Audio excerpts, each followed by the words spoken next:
Guys, it's been a little bit since I posted a video, but today I thought I'd go over real quick before I lose sunlight the situation with the soft top on the Tacoma.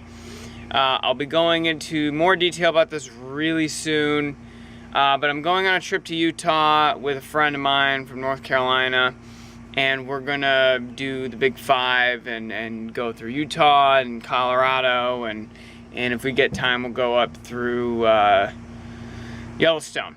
So anyways, as you guys know, I got into a really bad car accident. No one was hurt, and it hit the Tacoma. There's been 2 videos on that recently about what happened. But anyways, let me just give you guys an idea what happened. This is the frame for the soft top, and when the guy hit me, it totally bent everything up.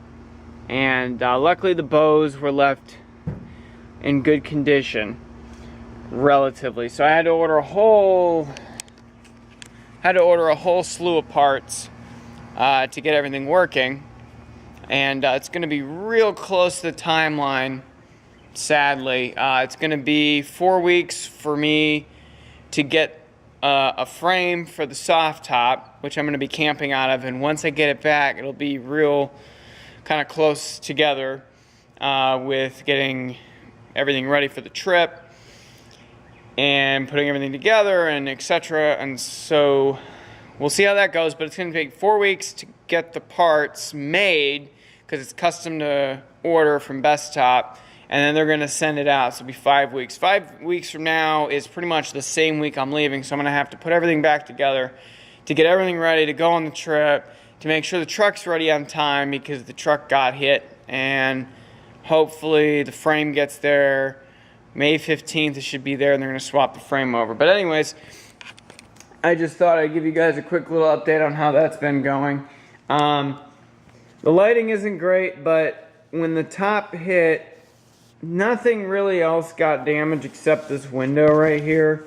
It's hard to see, but there's some scratches in the window. It's really hard to see, but anyways, we got some scratches here and a little bitty nick there, but overall it should be pretty ready to go. Hopefully, I'm more concerned about the truck being ready because, to be honest, I can not take the soft top, but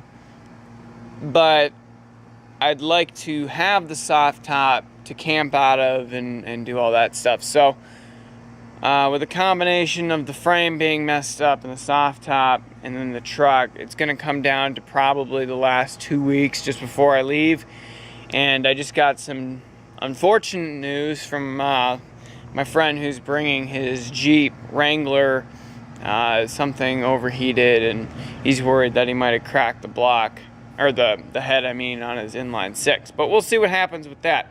On top of all that, it's more of an updating video-ish type deal.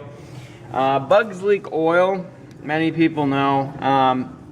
It just seems excessive, this amount right here.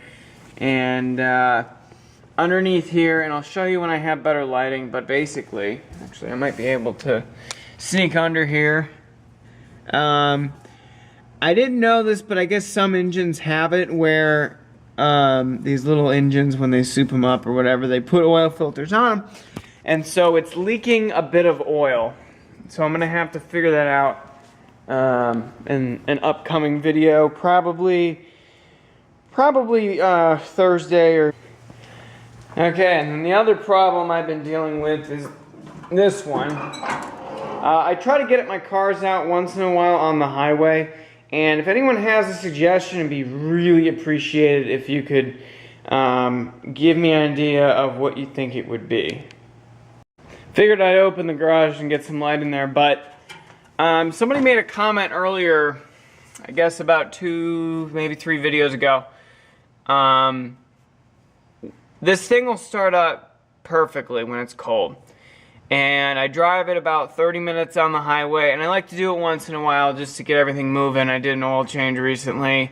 But after it warms up, and I am horrible with carburetors, I can get them, you know, running right-ish, but once this once this warms up, and I really do believe it's the carburetor, because I've done the valves, checked them twice, done the oil change twice within 500 miles, is to make sure that when the rocker failed, it didn't, you know, shrapnel the engine. And this one does not have an oil filter. So once it warms up, it like has like, it's gutless, and these are already gutless, but this has like almost no power.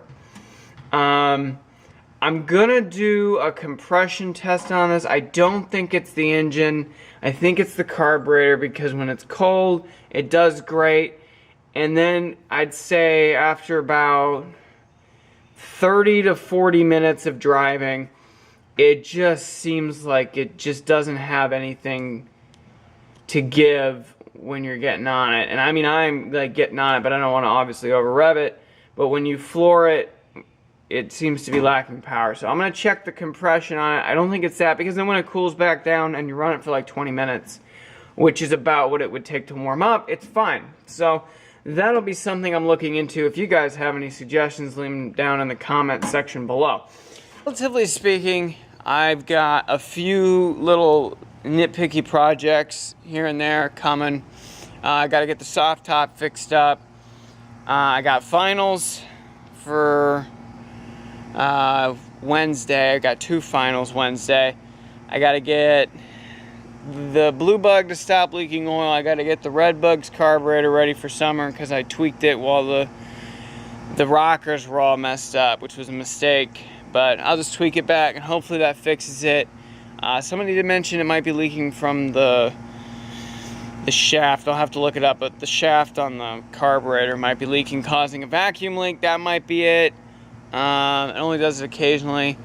And then I gotta see what the deal is with the Tacoma on its due date and getting that finished. But so yeah, it's just a quick little update. Not much has been going on. I just have school and work occasionally. That'll be picking up soon. So if you liked the video, give it a thumbs up.